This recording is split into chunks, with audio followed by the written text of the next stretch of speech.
Will Arnett here with some huge news. Look, everyone knows the world of soccer has hundreds of leagues and competitions and etc. But there's one that stands above them all. The Champions League. Oh, champions!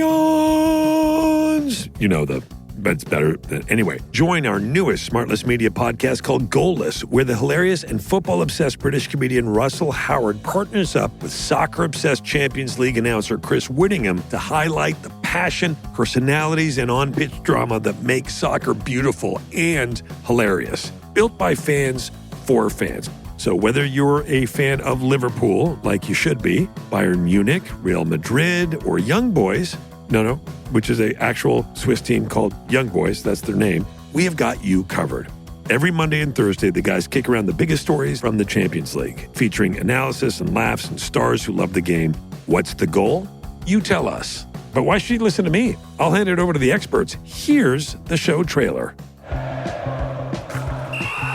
Hello, I'm Chris Wittyngham. I'm a commentator for CBS and Paramount Plus on the UEFA Champions League. And I'm Russell Howard, a stand-up comedian from Great Britain.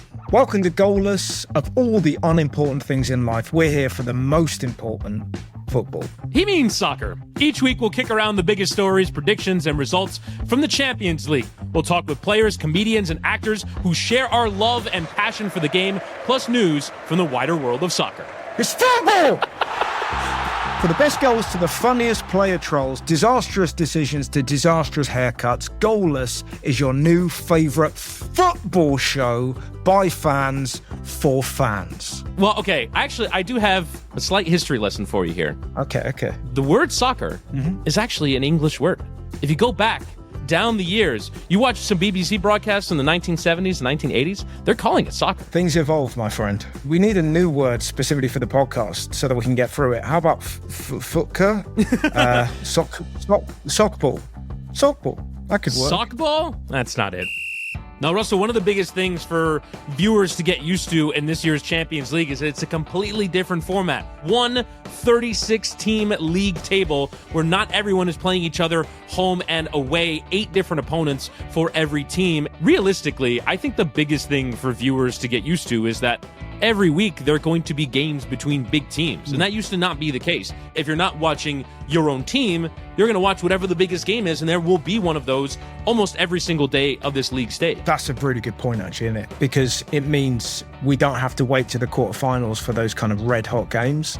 So the fact that Liverpool, we've got Real Madrid, so already I'm so excited. The idea that Bellingham, Mbappe, Vinicius Jr., I'll get to see them live. I met Bellingham. How cool is this, right? Okay. It was such an insane moment. He saw me at Heathrow Airport and he asked me for a photo because when he was young, he was a fan of my TV show. And it just blew my mind. But my phone was going through the security, so I didn't get the opportunity to also have my photo with Jude Bellingham. So I told my friends, and none of them believed me. So you've got to get in touch with Jude Bellingham to get that picture off him. Yeah, but it was, one of those moments where you meet somebody so impressive and it just happens in a kind of a blur. And I kind of got very formal.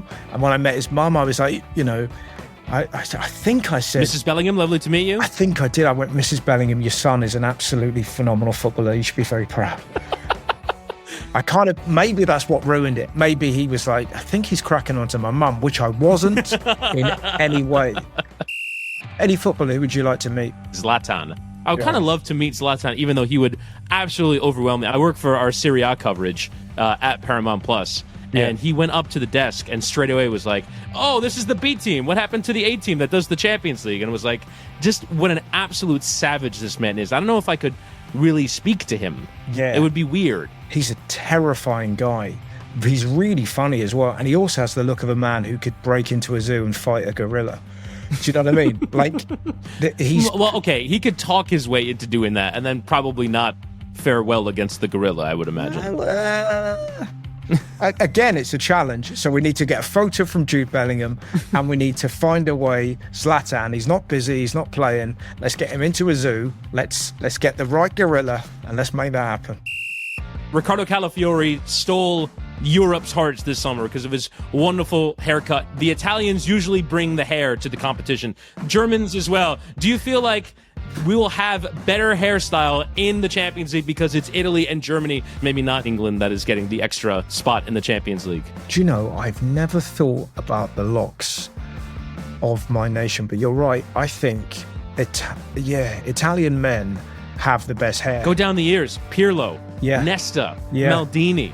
And now, Calafiori. If you had said to Arsenal fans before the Euros, hey, we're going to sign Ricardo Calafiori, you wouldn't have heard of him. But all of a sudden you see his hair and you think, this is the best defender that we've ever seen. Our teeth are bad. That's what the English are known for. We have bad teeth. Mm-hmm. But is it our hair as well? Is that what America thinks of us, that we have bad hair? Jack Grealish has got great Jack Grealish has wonderful hair. Hair. But also, I do think Wayne Rooney was not the best diplomat in this regard. Yeah, he's probably fair. But I was just thinking then, some of our great footballers, except for Beckham, do look like they were kind of something happened in the laboratory with a potato. From SmartLess Media, Meadowlark, Sirius, and Paramount Plus, listen to GoalLess wherever you get your podcasts. The first episode premieres on September the 19th. Don't forget to follow GoalLess for new episodes right when they drop, and join us on social at GoalLess the Show.